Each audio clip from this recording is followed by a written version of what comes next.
The number of private hire vehicles and taxis in Singapore has grown from last year, but drivers are taking home less earnings, with the average number of trips only going up by a mere 1%. To shed more light on what's happening here, I'm joined by transport economist, Associate Professor Walter Theseira from the Singapore University of Social Sciences. Welcome to the show, Professor. First of all, why are we seeing more drivers joining the pool here? Has it become somewhat of a side hustle? I know a personal trainer who also drives a taxi or a Grab when he doesn't have clients.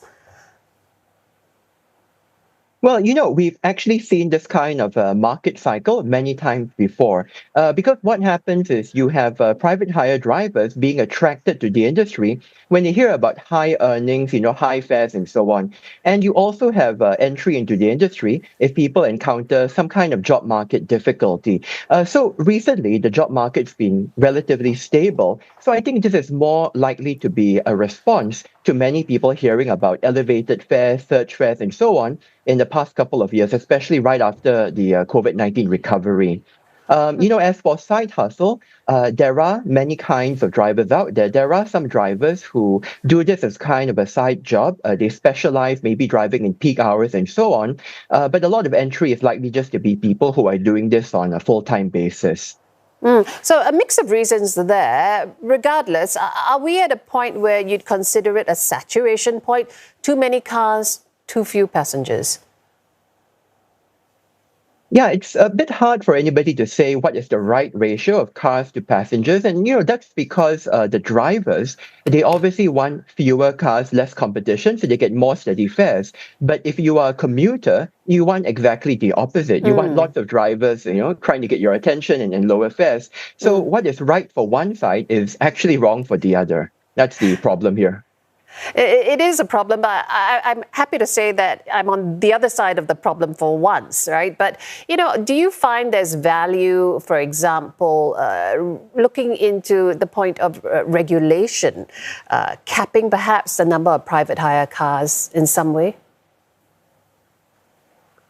Yeah, so I think the challenge in this market is that it's very hard for the government to be prescriptive about what is the right number of vehicles to serve the market. And again, that's because if the government, for example, estimates that the number should be higher, right, a higher number of vehicles, what's going to happen is the drivers are going to complain that their earnings are depressed. If the government undershoots, then it's the opposite. The commuters say fares are too high, there needs to be more cars in the market and so on. So it's actually hard for the government to make both sides happy, I think, in this situation. Yeah, as you said, hard to be prescriptive, but they are still doing something. The government is laying out plans, for example, to help taxi companies reduce their costs, which will hopefully trickle down then to the form of lower rentals for the drivers. Why is there assistance for the taxi companies, not so much for private hire car companies?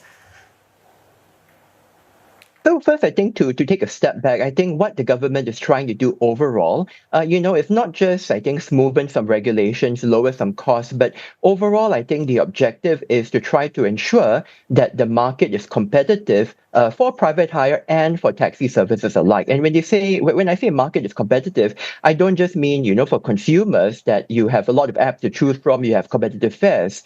It is also about ensuring that the drivers have got choices of different companies to rent vehicles from and different platforms to find fares on. Because if you have too few, not enough competition, then the drivers are at the mercy of the company here.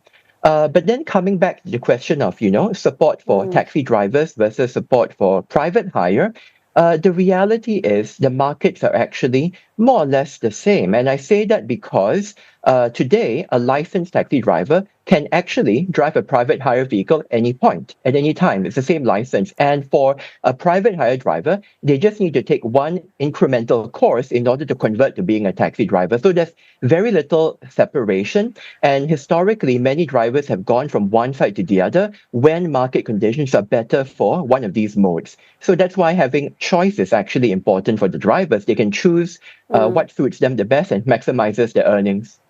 Look ahead for us. What is the market going to look like down the road? Do you think, for example, some private hire car drivers may exit, maybe a push factor, not enough earnings, or a pull factor, going to other jobs?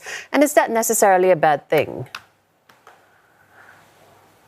So I think the reality of the point-to-point market is that this is a job which is easy to take up. It is a difficult job to do, to be sure, but to enter the market, licensing is a very short course. Getting a vehicle onboarding with a platform is very straightforward. And actually, if you want to quit driving one day, you can do that as well. It's pretty easy to do that unless you've committed to a long-term rental contract.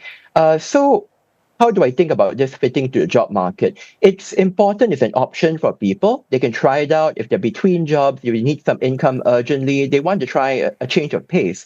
But we also have many workers with substantial skills and experience who are doing these point-to-point jobs. And I think for those workers, there could be other jobs out there with better job security, better career prospects, better earnings. So if they feel that things are not going so well in private hire right now and they want to quit and look for something else, there are government policies, help out there for them to reskill, retrain, or get help in finding, I think, another job. And that might be better for them overall as well. Always good having you on, Professor. I've been speaking there with Associate Professor Walter Theseira from SUSS. Thank you.